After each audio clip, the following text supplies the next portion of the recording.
Have you ever asked yourself what the Middle East really is? Is it a continent, a region, or just a term introduced by the West for massive propaganda? Well, the Middle East is not a continent and technically is a part of the African continent. Countries like Saudi Arabia, UAE, Yemen, Oman, Egypt, and Libya are known as the Middle East. Yet, if you see the map, you will see they appear to be a part of Africa. That's when things get quite suspicious. If the Middle East is a part of Africa, why was a distinction created between the same countries? What's the West-led propaganda aimed at creating differences between African countries and the countries in the Middle East that are rich in oil? Welcome to a new episode of Black Afric Diary, a channel where we talk about Black African history, culture, arts, and civilization. It's a place where you will see the real picture of Black Africa, its stories, and the events defining it. In this episode, we will expose how the Middle East was stolen from Africa and who benefited from it. Let's get started.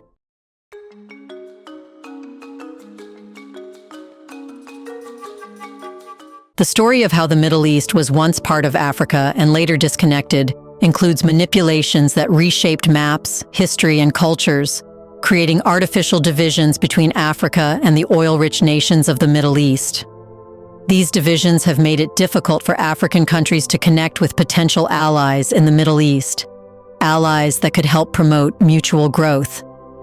Arguments like these support that the Middle East has been part of Africa and will remain for those who know the reality. In historical texts like From Babylon to Timbuktu, there is detailed information on how the concept of the Middle East was carved out of Africa and how this separation was maintained through the use of propaganda. In the book, From Babylon to Timbuktu, the author argues that the modern map of Africa, which separates the Middle East as a distinct region, is a result of deliberate manipulation. That's because ancient historians like Herodotus described lands we now consider the Middle East as part of Northeast Africa.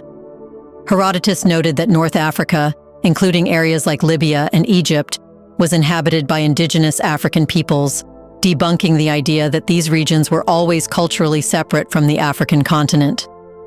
But things don't stop here. Before the construction of the Suez Canal, ancient maps showed Africa extending much farther north. The Tigris and Euphrates rivers, which today mark the borders of Iraq and parts of Turkey and Syria, were once considered part of Africa's northeastern boundary. The construction of the Suez Canal in the mid-19th century effectively disconnected Africa from these northeastern territories, preparing the separation of the African and Middle Eastern identities that persist today. That's because the West wanted to use the Suez Canal for its benefits, and this was not possible without disconnecting Egypt from the powerful countries of the Middle East. This was done by creating a new geopolitical entity, the Middle East, which furthered their control over trade routes, resources, and political alliances. The canal played a critical role in dividing Africa's unity, framing this new region as separate for the benefit of Western interests. Even if Egypt is considered part of Africa by the West's mainstream authors and narrative builders, tremendous attention is paid to creating differences between Egypt and broader Africa. Through films and distorted documentaries, the idea that Egyptians were not Black is presented and spread, making people doubtful about whether Egypt should be considered African or not. However, various books talk about Hamites, who were ancient people historically recognized as Black Africans, including the Egyptians. This understanding remained until the greatness of ancient African civilizations, such as Egypt and Kush. However, later, historians and anthropologists began to distance the Egyptians from the broader African history. By revising their classifications, they sought to cut off the link between these powerful African civilizations and the rest of the continent. This was done by making the burial sites in Egypt limited only to Western anthropologists and Egyptianologists. And they interpreted the found record however they wanted. However, the well-preserved paintings on the walls of various burial sites reveal Black Egyptians in ancient times, rejecting the propaganda. But things get more complex and naked here. The book, From Babylon to Timbuktu, argues that this revisionist history served a political purpose. It reinforced European colonial ambitions to dominate African lands, while stripping Africans of their rightful claim to these ancient achievements. By distancing Egypt from Africa, European powers could justify their exploitation of the continent, portraying Africa as a place in need of civilization, rather than a land that had already achieved great cultural and scientific advancements. On page 106 of From Babylon to Timbuktu, the author highlights the forgotten cultural connections between Africa and the Middle East, particularly through the Phoenicians. The language of the Phoenicians, Hebrew, was spoken in regions of North Africa for centuries before the arrival of the Israelites. You should know that the Phoenicians were black people who controlled Mediterranean trade routes and established cities such as Carthage in present-day Tunisia. Before we continue further, tell us, are you enjoying the video? If yes, please like and share the video and subscribe to our channel to watch more videos on Black Africa. Let's continue now. This trade network tied Africa to Asia and Europe, further challenging the modern notion that the regions of North Africa and the Middle East were always distinct. The historical record suggests a much greater level of cultural and economic integration between Africa and what is now considered the Middle East than is acknowledged today. These connections were gradually erased or diminished as colonial powers redrew borders and imposed new narratives. However, if we explore the relationship between Africa and what's considered the Middle East today, we get even religious and biblical backing. The story of Menelik III, the legendary son of King Solomon and the Queen of Sheba, plays a key role in reinforcing the deep historical ties between Africa and the Middle East. Ethiopian tradition holds that Menelik I was the son of the Queen of Sheba and the King of Israel, King Solomon. He traveled to Jerusalem to meet his father and returned to Ethiopia with the Ark of the Covenant. This story creates a historical and religious link between Africa and Israel, suggesting that these regions were once part of a unified cultural and religious space. If they were disconnected, the Queen of Sheba would never travel to Israel to meet King Solomon. This shows that Israel was part of Africa, and travels of royal members took place often. Biblical history also points to African influence in the land of Canaan, which was inhabited and ruled by African descendants. Canaan himself, according to the Bible, was the son of Ham, the progenitor of many African peoples. The Bible describes Canaan as extending from Sidon, modern-day Lebanon, to Gaza, a region under African influence for centuries. Key biblical figures like Abraham traveled freely between Egypt and Canaan, reinforcing the deep cultural and economic connections between these regions. The story of Hagar, an Egyptian woman who became Abraham's wife for a decade, further cements the African roots of Canaan's people. Unfortunately, these connections are often ignored in modern narratives that seek to separate the African identity from these lands, reshaping history through a Eurocentric lens. But why was the Middle East stolen from Africa? Well, this propaganda played a key role in maintaining the division between Africa and the Middle East, especially as oil wealth began to concentrate in Middle Eastern countries during the 20th century. By portraying these nations as separate from Africa, Western powers successfully weakened the potential for a united front that could lead to mutual growth and resist foreign exploitation. Today, this new narrative often separates Africa, a continent that is portrayed as in need of aid and development, from the Middle East, which is viewed as resource-rich but politically unstable. However, if both were portrayed the same, there would be a duty on the so-called Middle East to ensure Africa's overall growth. Oil-rich countries would be in the African Union and would make policies for collective development. However, by keeping these regions divided, external powers have been able to exploit both more easily, ensuring that they remain disconnected from each other and vulnerable to foreign manipulation. Therefore, scholars like Cheikh Anta Diop argue that the concept of the Middle East as a separate entity from Africa is a colonial construct. Before colonial interference, the regions we now know as Iraq, Israel, Palestine, and Jordan were not viewed as separate from the African continent. These areas were deeply connected by shared trade routes, cultural exchanges, and even racial ties. Ancient Egyptian and Nubian kingdoms influenced territories that reached far into what we now call the Middle East. However, as European powers discovered oil and other valuable resources in this region, they saw the need to strategically separate it from Africa, both economically and politically. Diop's research emphasizes that African civilizations, particularly those in North Africa, played a critical role in shaping the cultural and political landscapes of what we now call the Middle East. If the Middle East and Africa had remained connected, African nations would have benefited from the region's oil wealth. Instead, the deliberate political and economic divide ensured that Africa was excluded from this prosperity. The West promoted a narrative of distrust and cultural separation between African nations and oil-rich countries like Saudi Arabia, Iraq, and Iran. This division ensured that the African continent remained disconnected from potential allies who could facilitate mutual growth.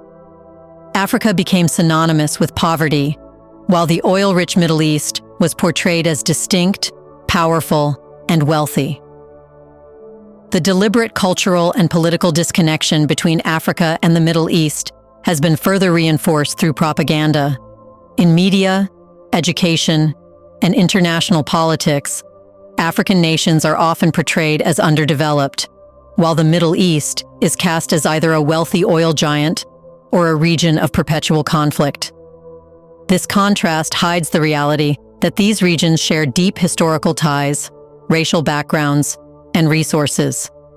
In particular, North African countries were systematically disconnected from their historical ties to the Middle East. Arab nationalism, fueled by colonial manipulation, played a significant role in reinforcing this divide.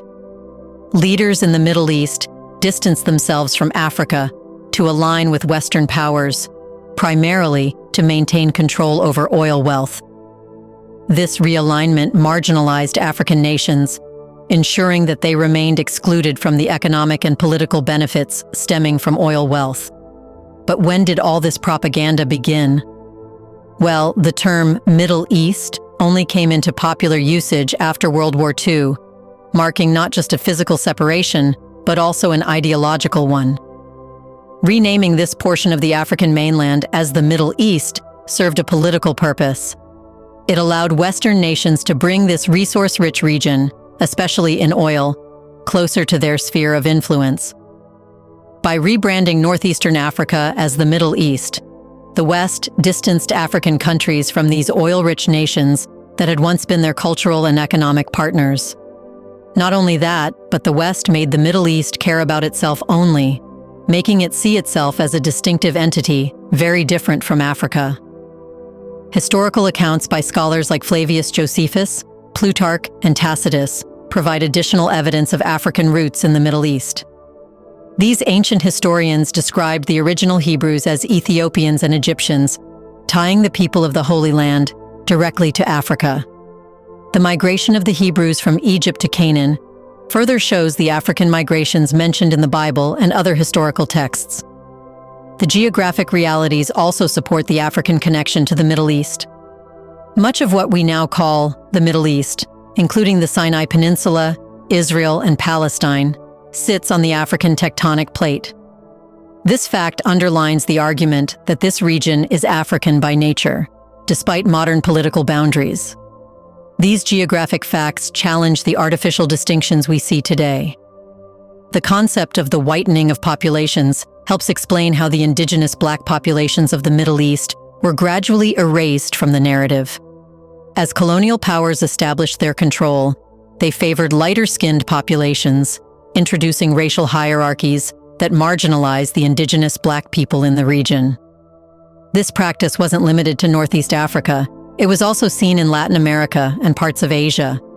In countries like Libya, Egypt, and Sudan, Arabization played a crucial role in this process. Arabs, as traders and conquerors, began to mix with the indigenous Black populations, gradually gaining political, social, and cultural dominance. Over time, the narrative shifted, focusing on Arab and later European histories while erasing the African past.